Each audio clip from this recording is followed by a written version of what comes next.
এইটা হলো কচুর শাক।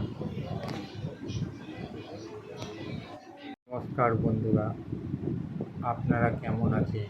নিশ্চয়ই ভালো আছেন। আমি হলাম আপনাদের প্রদীপ, আবার আপনাদের কাছে চলে এসেছি একটা সুন্দর রেসিপি নিয়ে। রেসিপিটির নাম হলো কচুর শাক। এই রেসিপিটি আপনাদের কাছে ভালো লাগলে আপনারা অতি অবশ্যই সাবস্ক্রাইবার, লাইক এবং কমেন্ট করে জানাবেন। পারলে এই ভিডিওটা বেশি করে শেয়ার করে দেবেন। তাহলে চলুন ভিডিওটা শুরু করা যাক। আজকের রেসিপি কচুর শাক।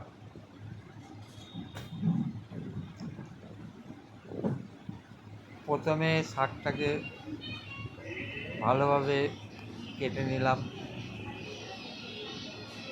কেটে একটা পাত্রের মধ্যে রাখলাম।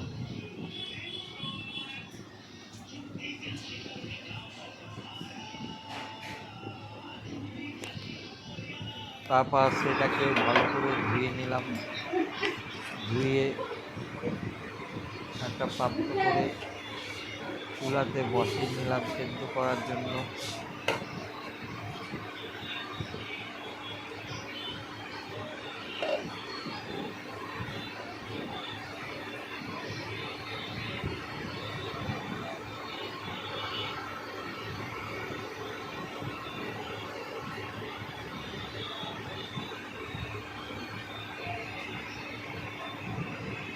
খানিকক্ষণ আঁচে রেখে দিলাম।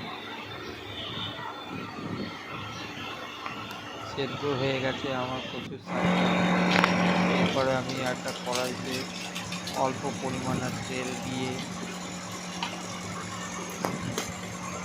তেজপাতা এবং অল্প পরিমাণে নুন দিলাম।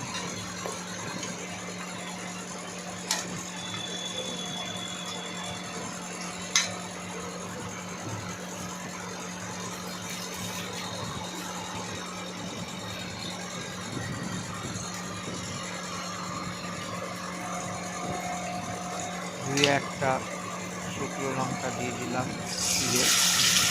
এরপরে আমি তার মধ্যে সেদ্ধ করা কচু শাকগুলো দিয়ে দিলাম।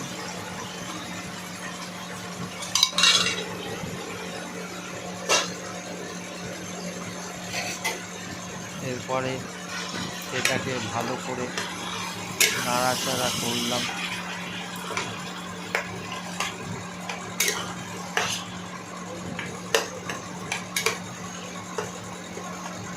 এদিক ওদিক করে ভালোভাবে নাড়াচাড়া করতে হবে যাতে শাকটা না পুড়ে যায়।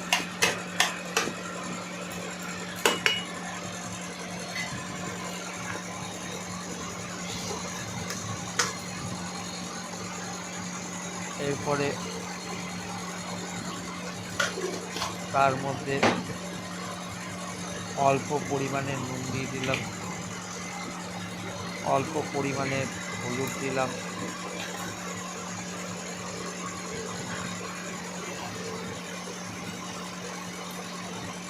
দুই একটা লঙ্কা দিলাম, কাঁচা লঙ্কা।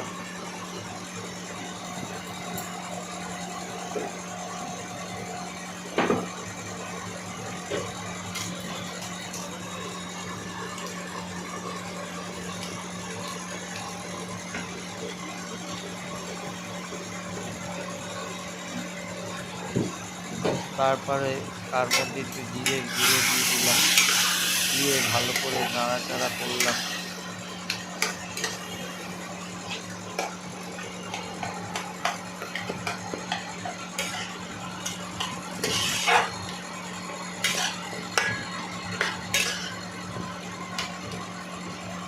এদিক ওদিক করে নাড়াচাড়া করলাম।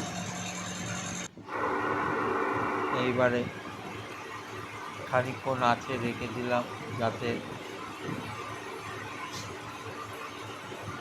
জলটা টানে। কচু শাকের জলটা খানিকক্ষণ আঁচে রেখে দেওয়ার পরে তারপরে আমি সেটাকে তুলে নিলাম একটা পাত্রে। আজকে আমার কচু শাক তৈরি হয়ে গেছে। এই রকমভাবে আমি কচু শাক তৈরি করলাম। এই ভিডিওটা ভালো লাগলে আপনারা অতি অবশ্যই লাইক এবং সাবস্ক্রাইবার এবং কমেন্ট করে জানাবেন আপনাদের কাছে ভিডিও কেমন লাগছে। নমস্কার।